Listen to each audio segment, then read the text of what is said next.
Shaheen Shah Afridi Khyber Pakhtunkhwa police के एजाजी DSP बन गए।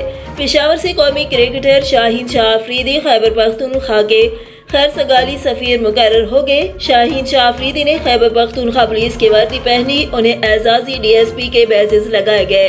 पेशावर में कौमी क्रिकेटर शाहीन शाह आफरीदी को खैबर पख्तूनख्वा पुलिस का खैर सगाली सफ़ीर बनाने की तकरीब मुनक़िद हुई। तकरीब में IG KP पुलिस मुआज़म जा अंसारी और दीगर अफसरान ने शिरकत की, जबकि क्रिकेटर फ़खर जमान भी तकरीब में मौजूद थे। चीफ सेक्रेटरी खैबर पख्तूनख्वा ने शाहीन शाह आफरीदी को एजाजी DSP रैंक के बैजेस लगाए।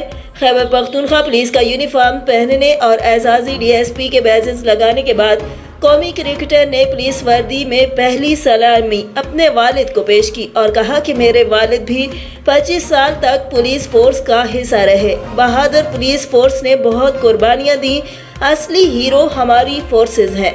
शाहीन शाह आफरीदी ने कहा कि खैबर पख्तूनख्वा पुलिस का सफ़ीर बनने पर मुझे फ़ख्र है।